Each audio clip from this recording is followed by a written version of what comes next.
Welcome to Booked, the bookstore education podcast, brought to you by the American Booksellers Association. In this episode, we'll be listening to the keynote with authors Rex Ogle and Mark Oshiro, Queer Stories for Community, from Children's Institute 2024 in New Orleans.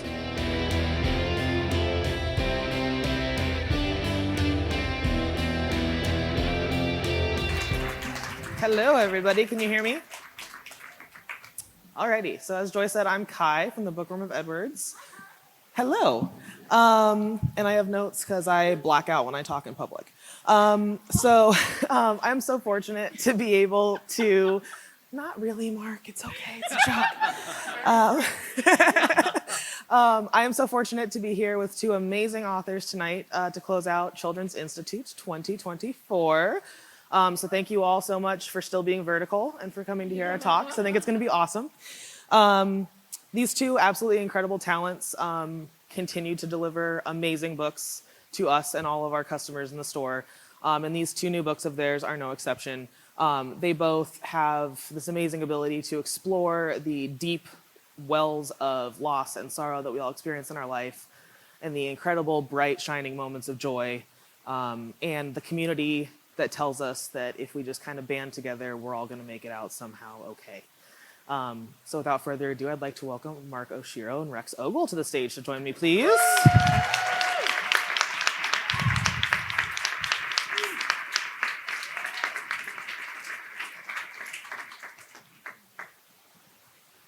Check, maybe, yes, no?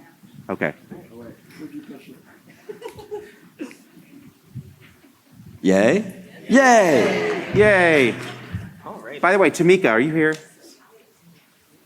I saved her a book. Anyway, all right. Oh. Sorry, Tamika. Oh, these are, sorry. Yeah. I'm gay, I'm sitting in a chair. Are you kidding me? Like, Yeah, we're all going to struggle with these. Yes. A little Yeah. bit. Okay, I'm going to turn so I can see you. Okay. So I have a challenge for you guys to start off. okay. Since this is a children's bookselling conference, and we are surrounded by wonderful children's booksellers, I'm going to give you what I like to call a bookseller challenge, Okay. which is you have a child standing in front of you Oh, boy. in a store who you think your book is perfect for. They will love it. They'll get so much out of it. This is the book for this child. They have about a 15-second attention span. So I want you to pitch your book and explain what it's about to our audience in 15 seconds or less. Okay. It's an honor system. I'm not going to time you. Who's first? Do you want to go first? Who wants to go first? Volunteers? I never want to go first. Okay. All right, Rex, I'm volunteering you. Okay. Hi. Wait. Don't count. Wait. Start again. Start again. Try two. Road Home is a true story about my dad kicking me out for being gay and the 3 months that I was homeless afterwards. It is a difficult read, but I think it's an important story. And buy it. Perfect.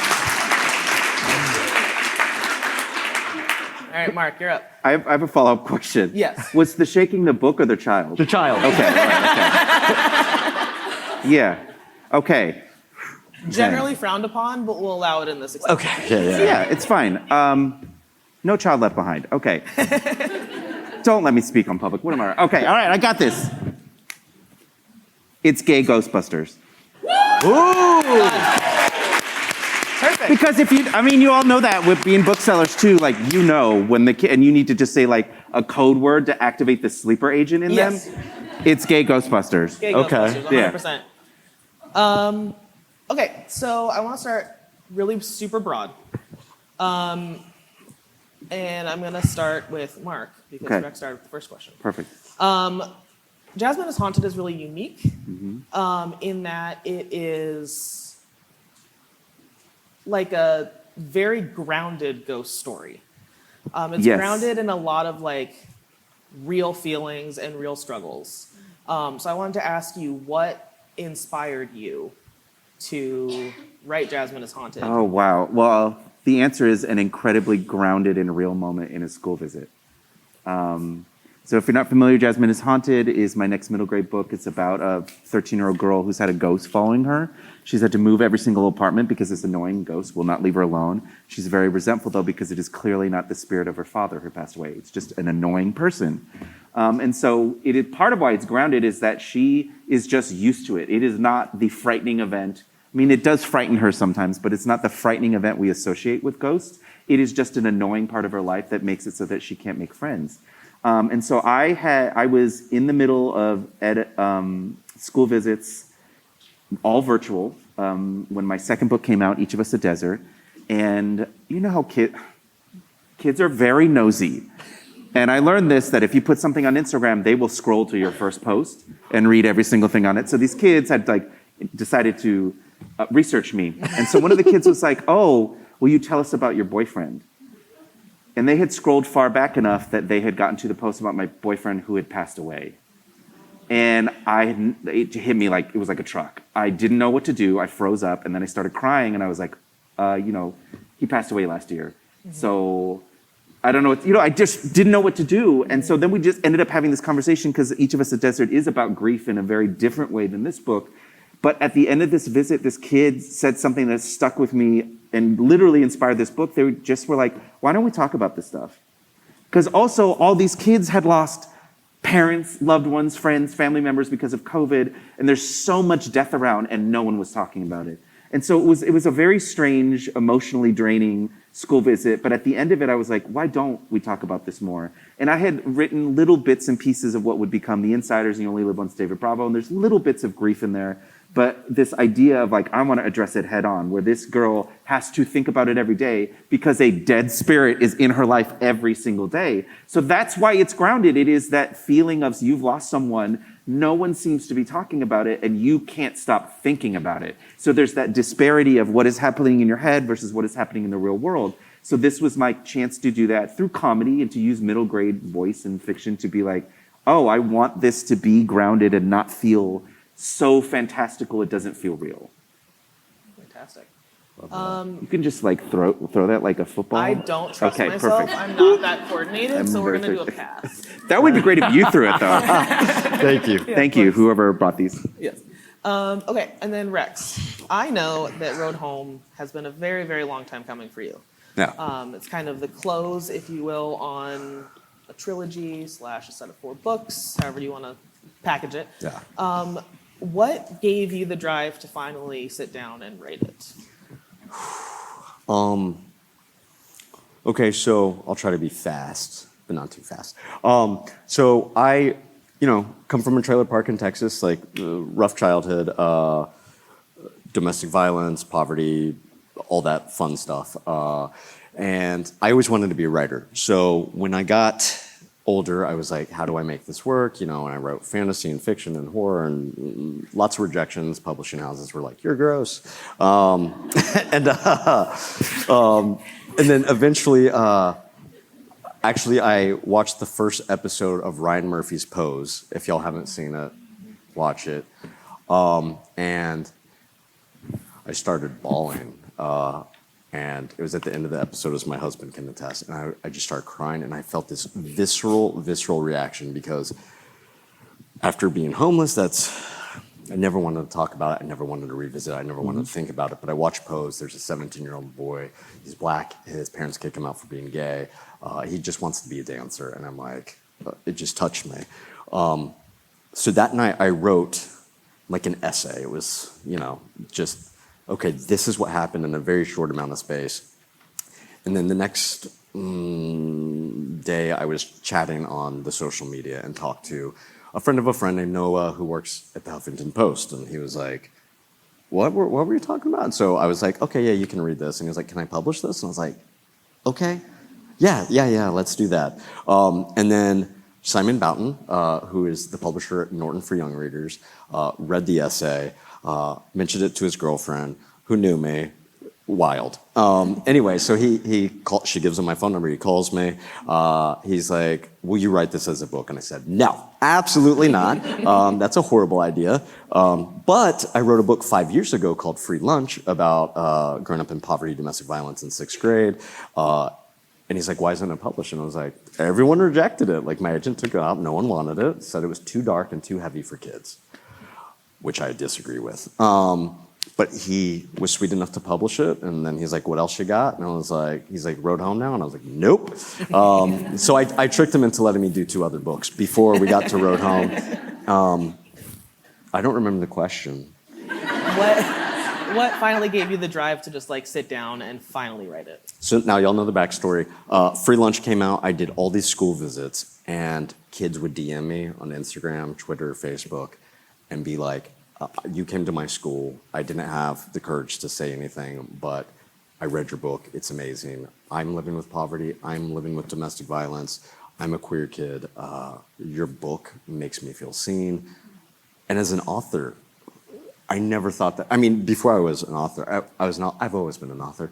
I didn't realize that books had that impact. I knew for me they were an escape, but I never read memoirs growing up. So for me, to have these kids contacting me, like, blew my mind. So when Simon kept pestering me, I was like, okay. Fantastic.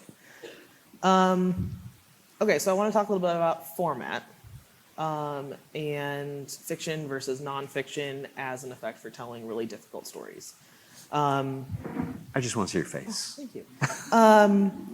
So I know that Rex, you write under 2 names. Mm-hmm. One is a graphic novel Yes. series. Yes. Several series. Yeah. And then you have written several nonfictions, we just established. Yeah. And Mark, you tend to stick to fiction. Mm-hmm. So all of us as readers, booksellers, know that the lines between fiction and nonfiction can get a little blurry.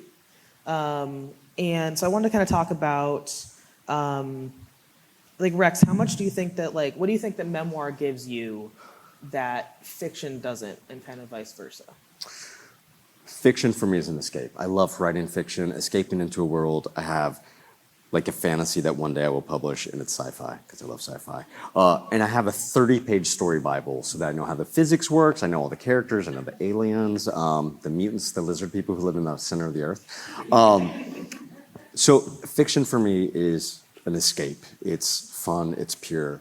Like I said, I didn't want to write stories about my childhood or about myself. It's embarrassing. I was ashamed as a kid, I was ashamed as an adult.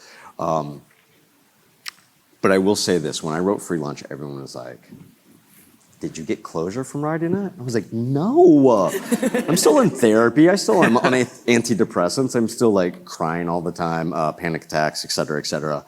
And writing it made it worse. While I was writing it, afterwards, I was like, whew, it's done. And then edits and revisions and et cetera. Punching Bag, same. Road Home was the hardest. But when I finished it, and I got the book in my hand, this huge weight was lifted off of me, and I was like, oh my God, all that stuff happened 25 years ago. It's done. It's in the past. I survived. I don't know how, but I survived, and now I've trapped it in a book. Ha!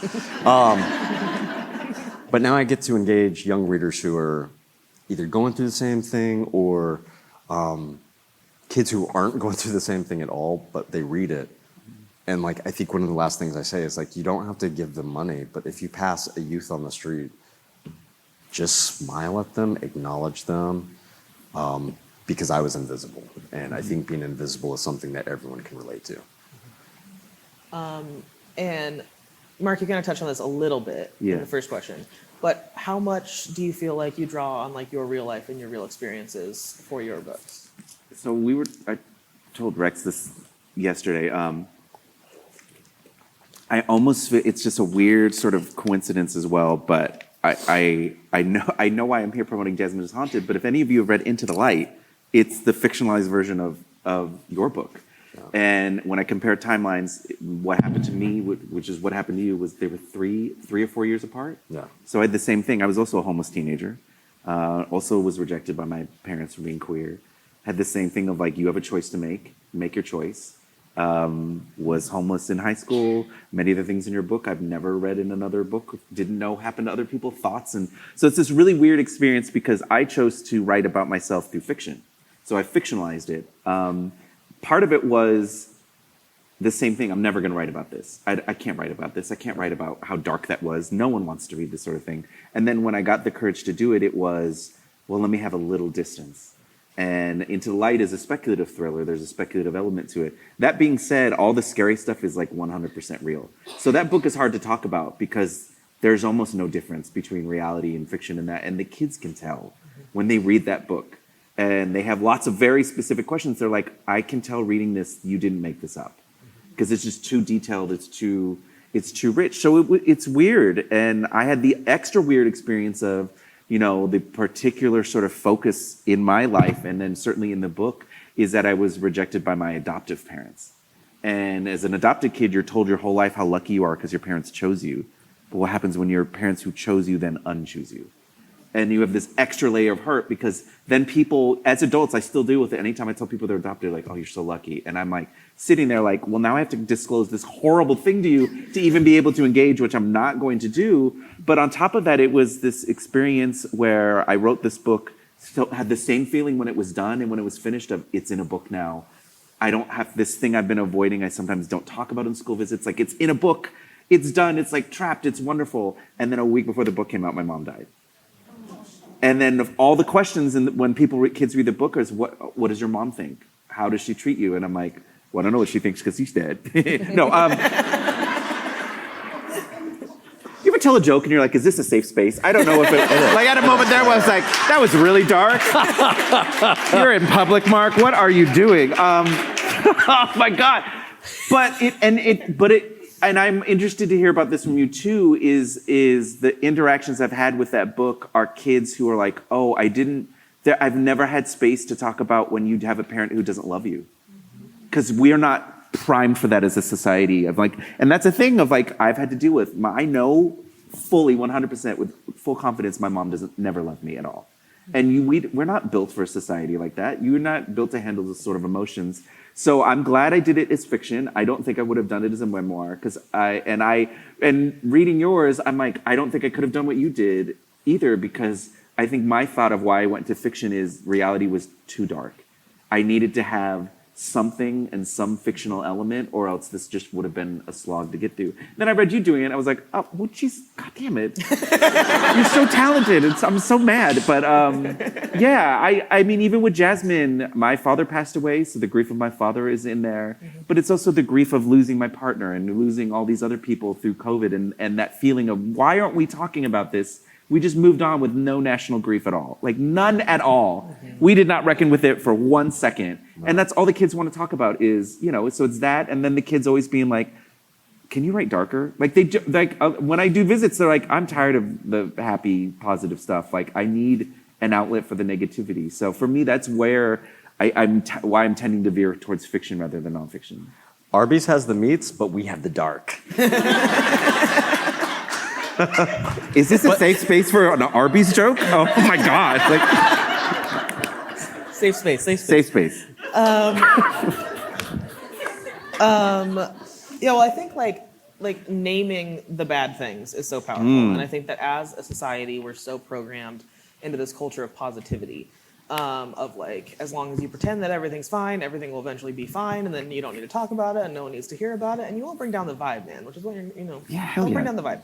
But I think that there's so much power in giving a name to bad feelings and negative situations. And so I think you both kind of answered my question already. Way to be overachievers. But I think that, like, why do you think that are there any additional reasons that you think there's such power in specifically telling stories about queer kids going through difficult times? Because I feel like queer and trans kids are so under attack right now. Yeah. And so a lot of parents and people that come into our stores are like, well, they're having a hard time, so I just want them to read something positive. I want them to read something fun, which has a place and a really important place. But why do you think that there is such that like therapeutic power in reading about people like you going through struggle? You said it, actually, I think it's what you said earlier, which was, I think talking about the negative things and even dwelling on them for a moment is a reminder that we survive them. And to me, that's way more hopeful than telling someone like, it gets better. Sorry, I hate that campaign. Sorry. Anyway, because it doesn't, and this is what I'm learning now is in therapy for complex PTSD, is that I've spent my whole life never being validated by anyone around me. Because I was told to just do the positive thing, think positively, challenge your thoughts.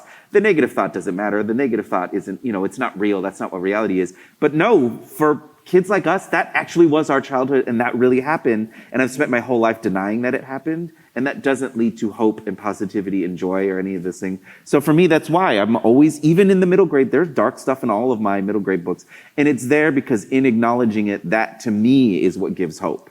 And I just, I tell myself that every day. When I think about being a homeless teenager, I have moments where I'm like, yo, I should be dead right now. I don't understand how I survived that at all, but I do. And I think we both actually know how we survived that. Some very bad coping structures, but also there's a resilience that I'm very proud of. And I love writing about resilience for kids of you survive every single day, even if you may feel, I don't like using this word all the time, but if you feel broken at the end of the day, but you still have the pieces, they're still all there.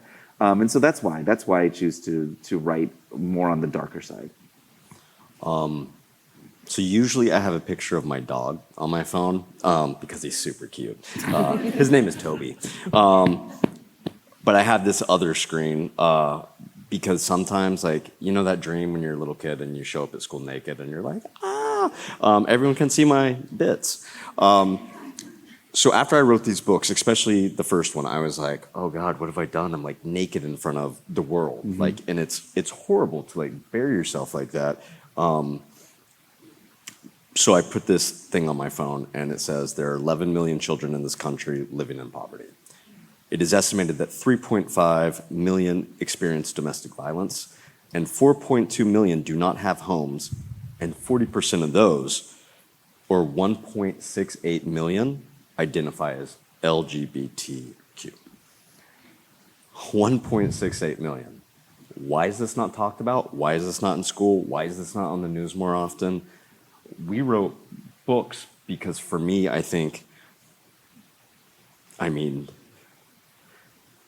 the pain of being invisible, the pain of your parents rejecting you, society is I was homeless here in New Orleans. So coming back here has not been the funnest experience. Y'all are super fun. But walking around Bourbon Street the first night, going to the Garden District today, in my shower, crying for 45 minutes.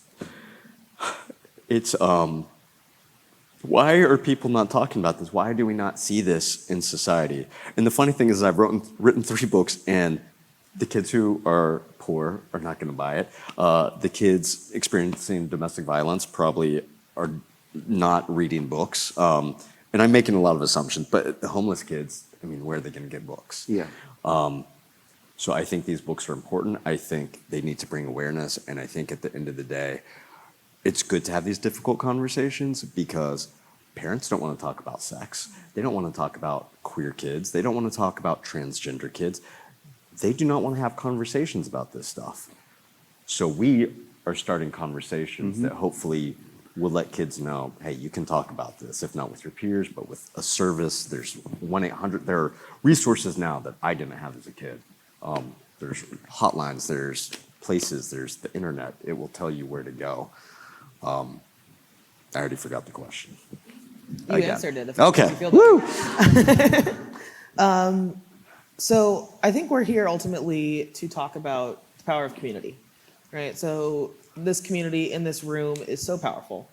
And I think community as a concept in general is very powerful. And as I was reading both of your books, I kind of was tracking these threads that both your stories definitely have an element of isolation from and eventual rescue by community, whether it's your abuela or an entire neighborhood. Yeah.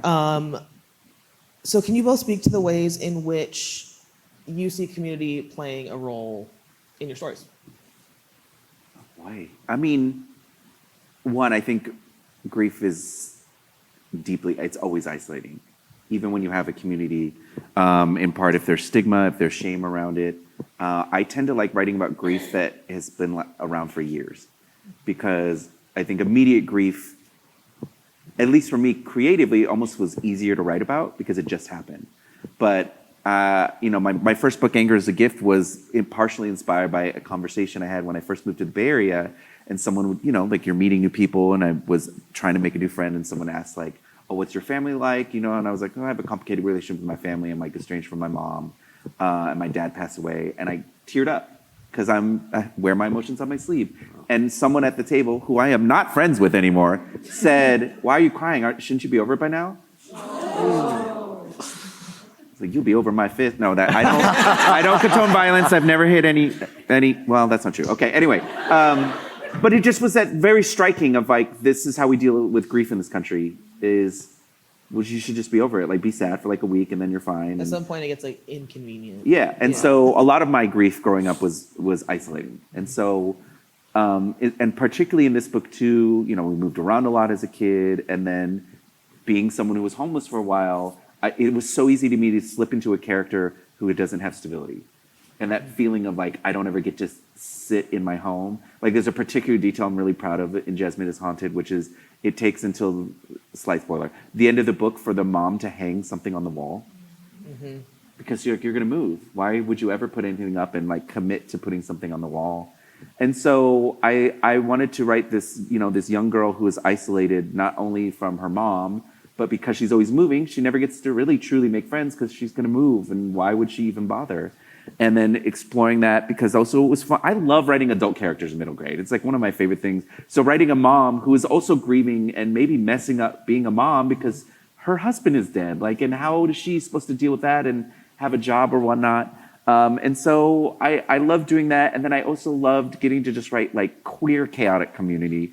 And the two characters you'll meet in this, Bea and Jorge, are just a hot mess. They're and so like, phenomenal. I love them so much. And they're messy. They don't know what they're doing because they're both 13. And like, it was also, by the way, very important for me to write upper middle grade because we forget about 8th graders all the time. And so I was like, I want to write an 8th grade book where they're thinking about, I'm going to high school.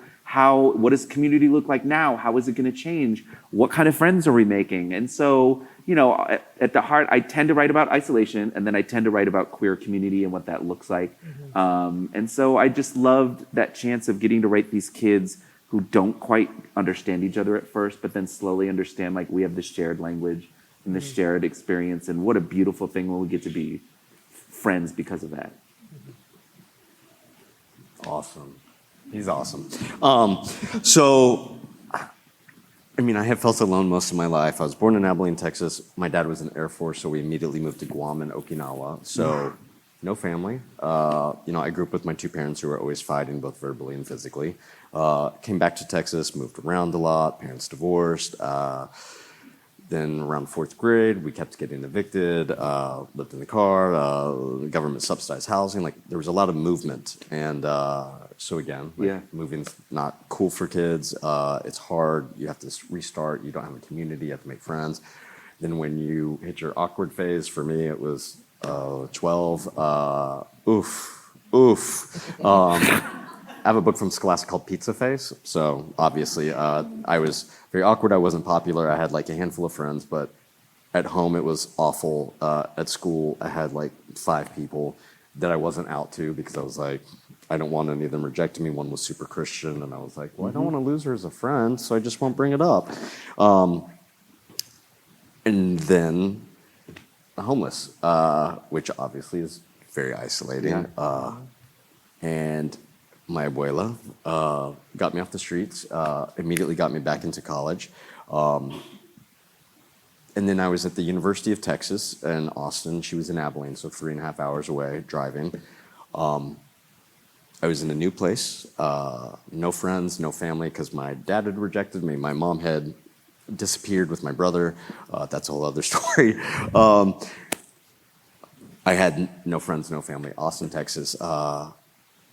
Everyone was having that dorm experience where they were like meeting friends and joining sororities and fraternities. And I was like, that sounds nice. I had 3 jobs while I was putting myself through college. And I remember that first Christmas, I got a flat tire and I could not drive to Abilene. So I got a Cornish hen and stovetop stuffing, and I made myself a little Christmas dinner and cried for about 30 minutes and then watched TV. And I watched whatever I wanted to because I don't have to answer to anyone. And then I discovered Book People. Book People is in Austin, Texas. Any night I wasn't working, Saturday mornings included, I was at Book People. I did my homework in the coffee shop. I chatted with anyone who would chat with me. I went to book author signings. I got to get signed by Augustin Burroughs, David Sedaris. And I kind of cruised the gay section because even though I had been kicked out for being gay, I was still having a hard time. I was still dealing with internal homophobia because I didn't want to be gay. Yeah. After all that, I was like, okay, well, like, yeah, you're gay. I don't want to talk about it. But I looked for community. I looked for connection. And I found it in that silly little gay section. And it was little. It was perfect. It said LGBTQ at the top. No, it didn't. This was in 1997, so I don't think we had that yet. Gay lesbian section, I think it is. Anyways, but yeah. And my first two friends in Austin was Paul Petrowski, who was a cashier at Book People, and Jeremy Ellis, who now works for MPIBA. Crazy. We ran into each other last year, and we were like, what? And so, yeah, I'm happy to say that over the years, I have accrued family, found family, because I don't believe anymore that family is blood. I think it's heart connections. I think it's bonding. A lot of y'all made me cry this week, so I don't appreciate that. But now we're like relatives. So you're stuck with me, elevator. So yeah. Amazing. So I think we have time for like one more question. So I want to go to a very relevant topic for all of us in this room, which is that books like yours and stories that every marginalized person experiences are under attack a lot right now. And bookstores in general, librarians, libraries, booksellers are feeling the brunt of that. Emotionally, unfortunately, sometimes physically. And so we can all access that experience from our side of the table, literally in this case. But from an author perspective, what do you want booksellers to know from your side of the table? Or, from your experience as authors undergoing some of these things, and writing stories like the ones that are under attack? You go first. I'm not ready. Oh, I'm also not ready in part because most of the time when I'm interacting with this, it's with educators and librarians. And I think part of that is that I'm very lucky to have the support of so many of all of you who are extremely aggressive in your promoting of my books, which I love. And as this sort of thing that I also understand why maybe that's not happening in the library educator space, because the way that their job is tied, or where their livelihood is tied to what they can put in the classroom, is slightly different with a bookseller. It's also, I find, because of the way capitalism works, it's much harder to go into a store and be like, you can't sell this thing, because, not saying it doesn't happen, because it does happen, but there's a structure element to it that makes it a little more challenging. I mean, what I would say is, I first of all, just as a history, I hope people are recognizing what a cyclical thing this is, because I remember the PMRC in the 80s, even though I was a kid, and all of the histrionics around music and how evil and satanic and all of it was, and which was all the music I was listening to because I was a little heavy metal punk rock kid, and I didn't turn out to be well, maybe I did. I don't know. That's maybe sitting here with like my black painted nails and I'm like in my little mesh shirt. I guess I'm Satan to them. But I remember that. I remember the multiple gay panic waves we've had over, my life, So thinking about that is recognizing not only that it's cyclical, but then that means that the cycle is going to die down. And so it is one of the few things where I am aggressively hopeful on purpose, even maybe foolishly so, that this is not going to last. It can't last forever. But also to remind booksellers, like, what are the ways that you can interact with your local community in order to combat this? I love the booksellers who are coming to our publishers or our publicists or even directly to us to be like, here's a school with a GSA, I want you to go to this. Like, what are the relationships that you have with these communities, particularly if you're in a place where they're being attacked? How can you find, because you know what my favorite way to deal with all of this is malicious compliance. I love it so much. I think about this school in particular in a state I can't say because I don't want to out like where they are, where they were like, none of these books can be on the curriculum. So they set up a book stand across the street with a big sign that says, hey kids, you can't read these. Yes. Incredible. And guess who sells out of books every month that they do that? Because the kids do actually want to read. And then, of course, the second you tell a child, well, you're not allowed to see this, they're like, what's in it? I want to know. So I think about that. I think about also what the youth are doing. I did a school visit, again, in a state I'm not going to say, where I met these kids who their district had initiated one of the reporting procedures where you can report a book and you fill out a form, and then the book is then temporarily moved to be reviewed. And so the kids in that school have since reported all of their textbooks. And so in some of the books, it's like, this triangle is way too sensual. I don't like how it made me feel. We need to take this off it. They got the Bible taken out of the library, which is the funniest joke of all time. So thinking about that, it's like, what are the creative ways that you can, because to me, a lot of that stuff is actually very effective because what a lot of these people are doing are using just brunt force. So let's use brunt force to annoy the hell out of them back. So yeah, I think the biggest thing is that you aren't actually alone. You have educators, you have librarians, you have people who are on city councils. You are not doing this alone. And when you have ways that you can support other people, that is how we're gonna break through a lot of this stuff. And being creative and having a sense of humor about it, because it's otherwise just very dark and depressing to think about. But that's often what I'm thinking about and the advice that I'm giving. It's hard to follow. That's smart. None of those were my ideas, by the way. Those are other brilliant people, but yeah. Maybe it's because I'm from Texas, where you're supposed to be polite. And like, when you're driving down the road, you're always like, that's just like, I don't know, common courtesy, like you're happy, you love each other, even if secretly you don't. And so, I mean, my abuela was always like, kill them with kindness. Yeah. And when I was a kid, I was like, I'll just kill them. She was like, no, don't kill them with kindness. I was like, oh, okay. And I don't think I understood what that meant because I was filled with rage, I was filled with anger, I was filled with hate at my parents, at society, at the universe. Why would you do this to me? And so, but as I got older, I started to understand, and as I started to feel stronger, you survive stuff, bad things. I mean, I felt broken and damaged and dark and awful most of my life, but I had these moments where I'm like, I'm a tough guy, yeah, I'm a Leo. But one day I was walking down the street in New York, and I was holding hands with a guy I just met. He was cute. And a guy was like, faggot? I was like, wait, we're in New York, in the West Village, and it's 2008. And I was like, okay, this is my city. And so, and my boyfriend's like, just come, my boyfriend, I just met him. The gay story. Yeah. So your boyfriend. Yeah. And he was like, come on. And I was like, no. And I walked over, and I was like, what's going on, buddy? And the guy was like, what? And I was like, I am a faggot, and I guess you're not, or you might be, and whatever.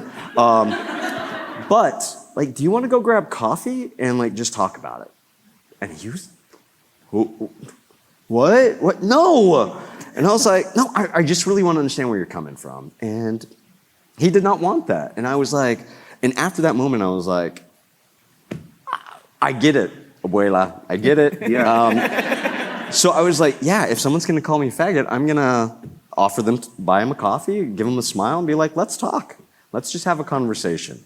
And again, I think this goes back to so many people don't wanna have difficult conversations. And I was listening on the New York Daily podcast, I just discovered podcast, always read physical books. I can't do audio. That's gross. But it was a podcast of sex therapist. I'm trying to wrap this up. And it was a sex therapist who was an old woman from Poland, I think. She spoke like 12 languages. And there was an article that an American woman wrote titled, What I Learned from Sleeping with Married Men. And the reaction is like, you're a whore, you're a slut, you're disgusting, you're a horrible person, you're ruining marriages. But the article was about how she would sleep with guys whose wives were dying of cancer, and the wife gave them permission. There was a man who loved his wife, but she'd had 4 children and was suffering from postpartum. And she was like, I don't want to have sex ever again. And so he was having an affair, but he never told her about it. But also, he was never going to leave his wife. He loved her.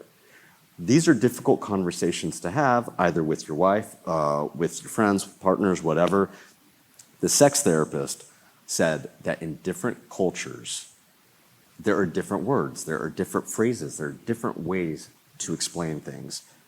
And that English in America is the most prudish Puritan language in the world because we don't want to have conversations. And at the end of the day, books are conversations. Yep. Banned books are conversations. What y'all do are start conversations. And the people who come into your stores are probably willing participants. They're not going to call you a faggot if you're queer. And if they do, I mean, I know the urge is to punch them out. Offer them coffee and a book. Fantastic. And that's all I got. I think we're out of time. Okay. Today. So thank you both so much for talking to all of us today. Thank you, Kai. Oh.